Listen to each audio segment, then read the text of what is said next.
into another absolutely freaking miserable Monday. We're in the midst of an all-time New York Mets choke. We'll get to that later. The New York Jets decided to get creative with our emotions and find a new way to kick us in the groin. We'll get to that in just a few short minutes.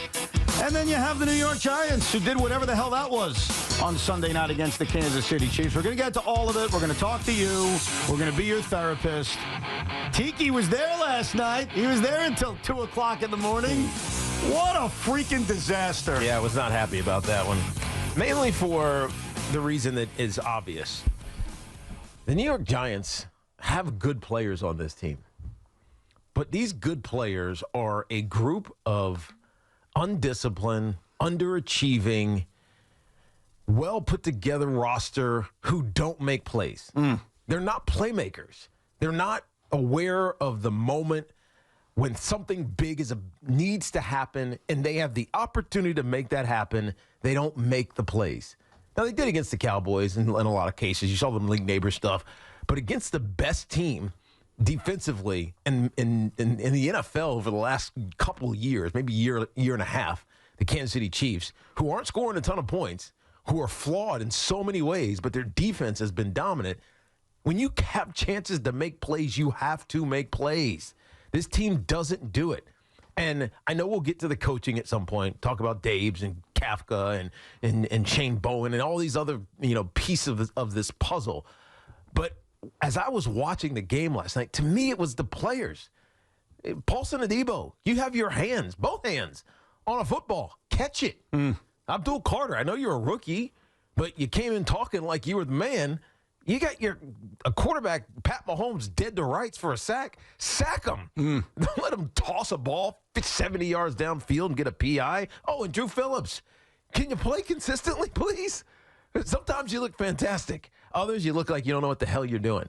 This team doesn't have playmakers. They have good players.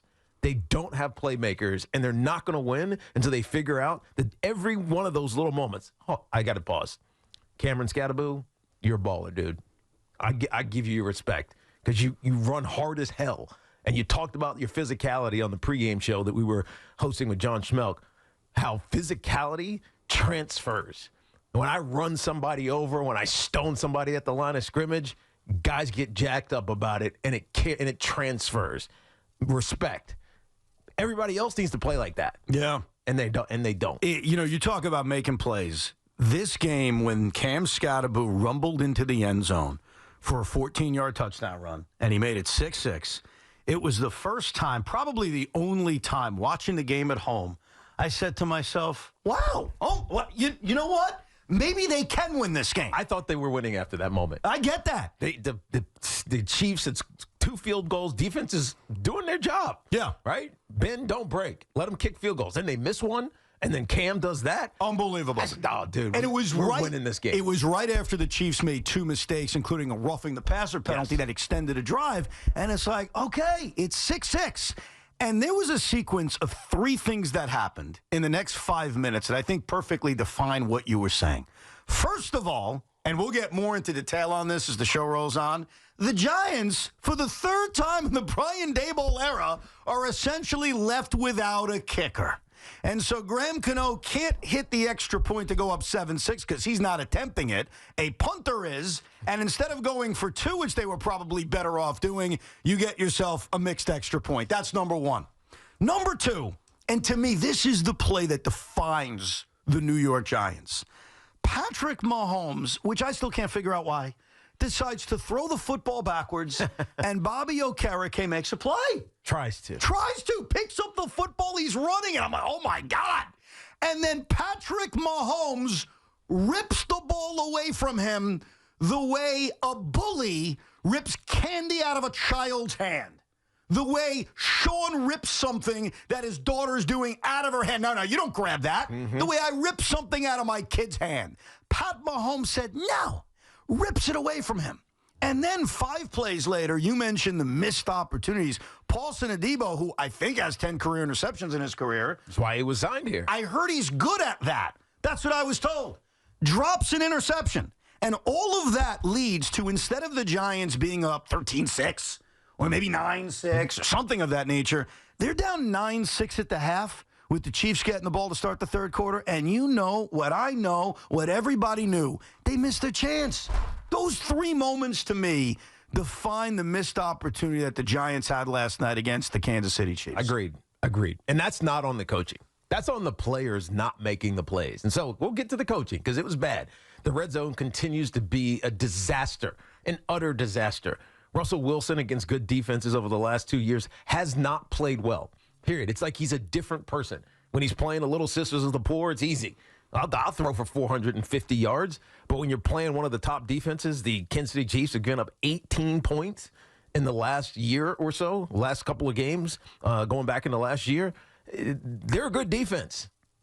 Steve Spagnuolo is going to test you. He's going to make you think. He's going to make you question what you think you should do. Russell Wilson looked like he was a third-year player, doubting whether, am I going to throw this ball to Malik Neighbors? No, I'm not going to. I'm going to throw this over. No, I'm going to throw it to Malik Neighbors and throw an interception. Right? Those type of decisions are not what Russell Wilson is here to do. You know what that reminds me of? We have been lucky, really unlucky, actually, to watch legendary players play in our city at the end of their careers. And by no means am I saying Russell Wilson is legendary, but he's put together a borderline Hall of Fame career. He's been in multiple Super Bowls. He's won a Super Bowl championship. He's got a hell of a resume. And I've learned something, Tiki, through all different sports, through basketball, through baseball, and certainly in the NFL, what a formerly great to really good player looks like at the end of their career. Justin Verlander, Kevin Durant, and Russell Wilson. Those are just a few examples. And here's what it is, exactly what you described. There will be hints of greatness. There will be hints of, Russell Wilson, that's the Russell Wilson I remember. But more times than not, he ain't that guy. And what we saw yesterday evening is what your first reaction was. You know what they tell you when you take the SATs or you take a test in high school? Your first reaction's the right one? Yeah. But sometimes as long as you've studied for it. But sometimes you change your first reaction because maybe you see something like, you know what, this is different. I remember months ago, when we brought up Russell Wilson, you uttered the famous phrase. You said, Russell Wilson is washed. Russell Wilson is washed.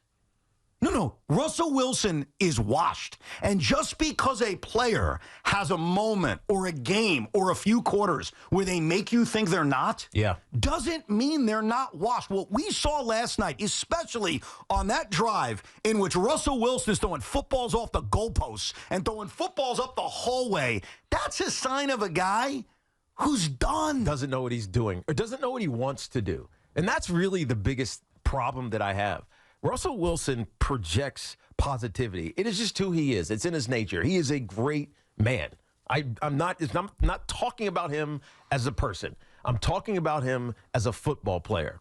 And right now, from week 1 and week 3, week 2 is a completely different story because Dallas' defense, as we subsequently have seen, stinks. The Chicago Bears destroyed them. We saw it. So we know what Cowboys' defense is. So week 1 and week 3, 2 of the better defenses in the NFL, Russell Wilson looks like he doesn't know what he's supposed to do.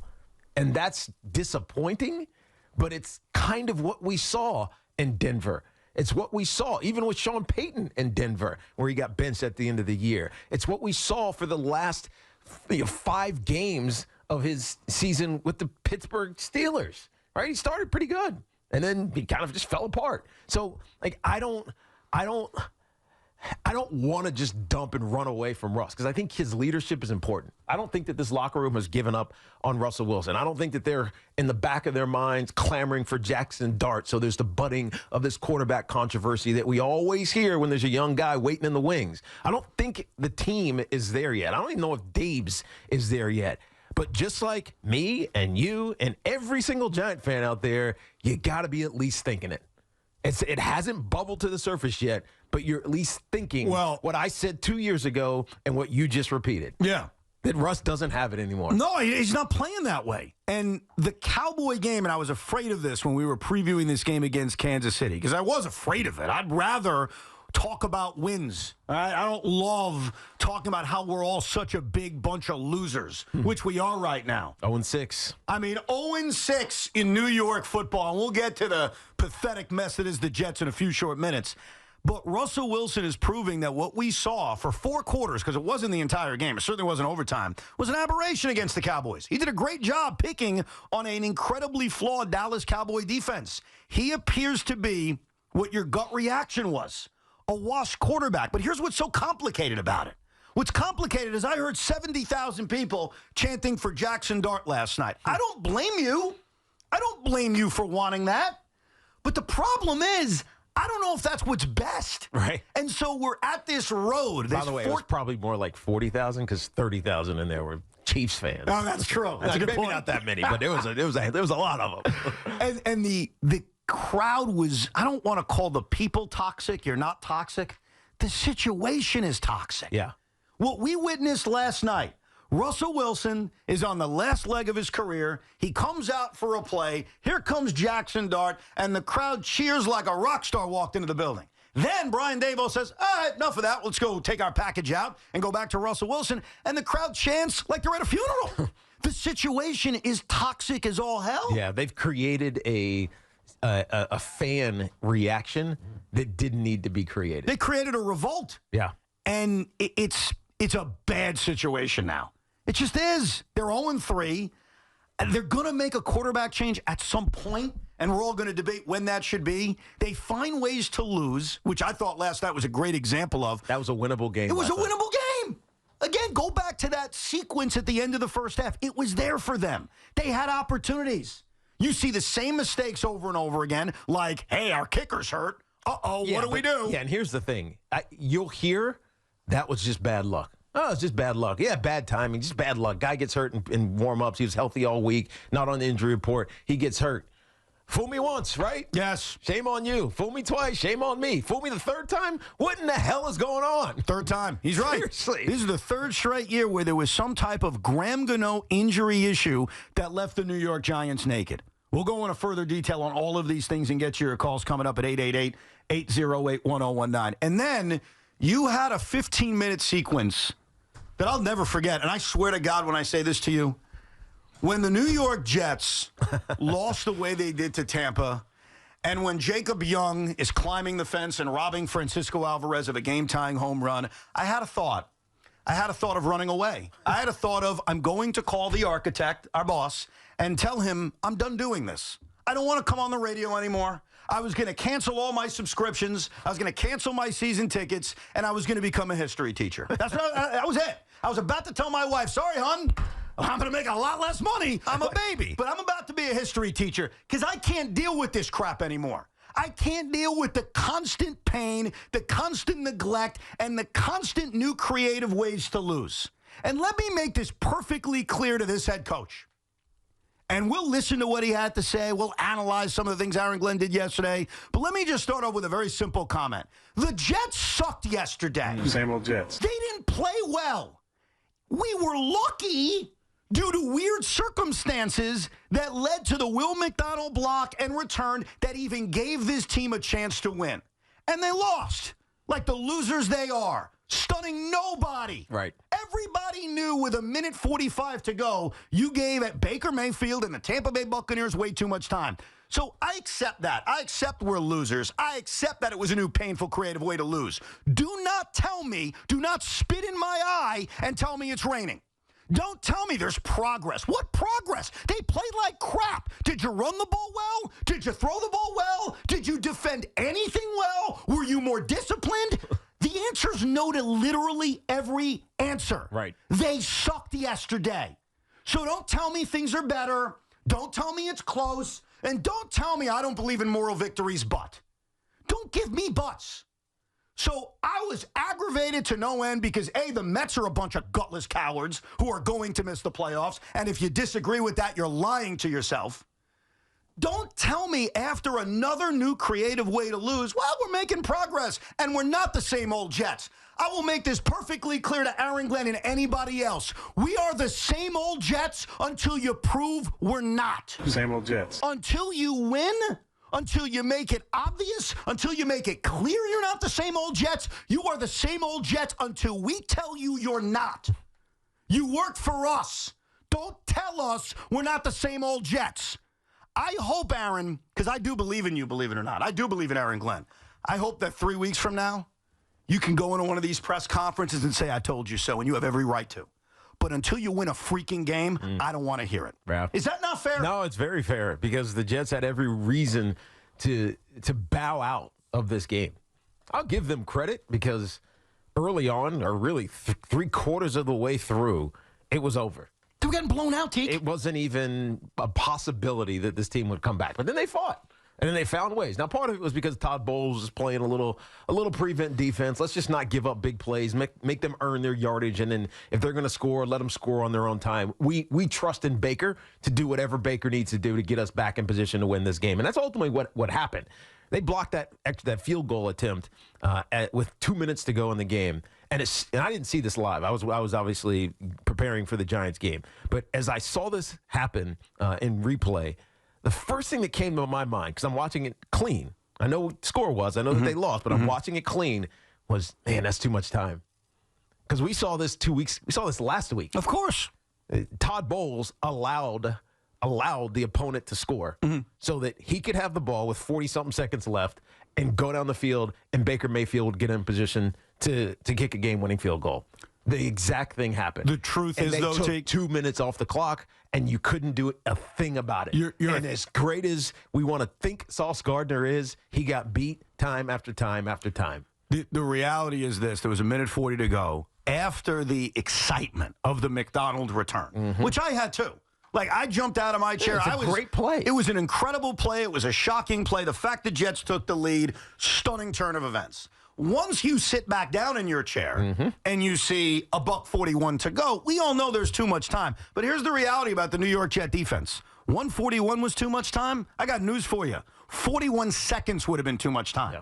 30 seconds would have been too much time. 20 seconds would have been too much time. Because on that final drive, on the first play, Baker Mayfield had an open receiver. He just missed him. 30 yards down the field. On the second play, he found Ugbuka for 30 yards. On the third play, he found Ugbuka again, but luckily, by the grace of God, he was slightly out of bounds. And on the fourth play, your boy, Sterling Shepard, went 25-plus yards. The defense had no shot. Yeah. The defense was Swiss cheese. So was 1:40 too much time? Yeah, oh, sure it was. So would have 40 seconds. So would have 30 seconds. So would have 20 seconds. It all would have been too much time for this overrated defense. So I don't want to hear it.